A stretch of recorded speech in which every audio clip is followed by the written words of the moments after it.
Dahil sa unti-unting pagbigat ng daloy ng trapiko dahil sa holiday rush, ipinag-utos ng MMDA sa mga mall na huwag pagsabay-sabayin ang mga sales.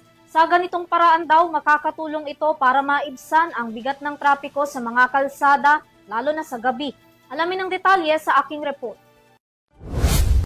Mula nang magsimula ang buwan ng Desyembre, hudyat na malapit na ang Kapaskuhan, mas naramdaman pa ng publiko ang mabigat na daloy ng trapiko at mabagal na pag-usad ng mga sasakyan sa ilang pangunahing kalsada sa Metro Manila at mga kalapit na lugar. Dahil dito, nakapagtala ang Metropolitan Manila Development Authority o MMDA ng halos ilang oras na usad pagong ng mga sasakyan sa kahabaan ng Marcos Highway noong weekends na sakop ng Marikina, Pasig, Cainta at Antipolo. Sabi ng MMDA, bunsod ito ng magkakasabay na mall wild sales malapit sa Marcos Highway. Isa rin sa itinuturong dahilan ng ahensya ang walang maayos na koordinasyon sa pagbiyahe ng mga truck sa mga LGUs na nakadaragdag pa sa bigat ng trapiko. Ayon kay MMDA Chairperson Attorney Romando Artes, nakipagpulong na sila sa traffic officials ng Cainta, Antipolo, Marikina at Pasig para sa kanilang rekomendasyong mitigation measures na dapat ipatupad ng mga LGU upang hindi na maulit ang gridlock ng mga sasakyan sa Marcos Highway. Kasabay naman nito ang pakiusap din ng MMDA na huwag pagsabay-sabayin ang mga mall sales at kung maipit sa traffic, iwasan daw ang pag-counterflow at sumunod sa mga traffic enforcers. Kinausap din po natin yung mga LGUs regarding mall-wide sale. Dapat po siguro ipagbawal din muna po dahil nagkataon po, pagkasara po ng mall, sabay-sabay po naglabasan na talaga naman pong naging dahilan ng sobrang bigat ng daloy ng traffic. Tapos nung nati-traffic na po, yung pong mga kababayan natin, yung iba nag-counterflow, hindi na po sumusunod sa enforcers na naging reason.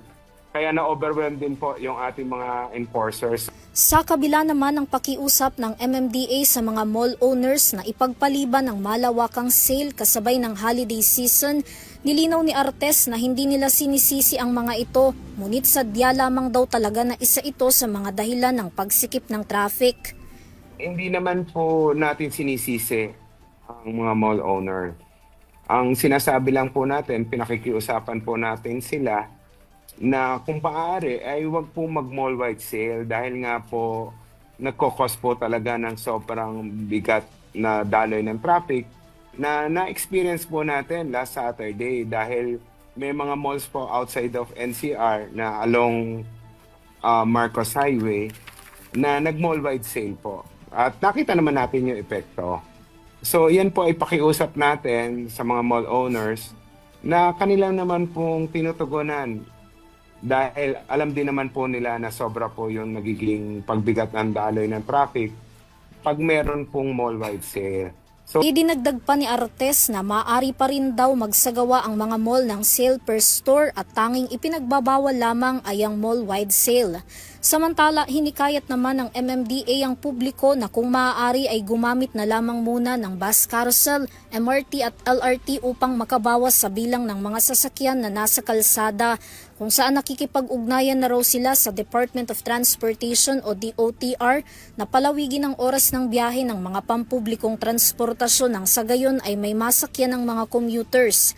Bahagi rin daw ng mitigating measure ng ahensya ang pagdaragdag ng mga traffic enforcers katuwang ang mga lokal na pamahalaan.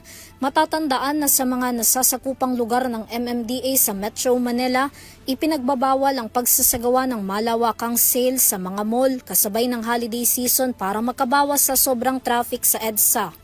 Para sa EuroTV News, Vanessa Cleofas, sumasaludo sa bawat Pilipino.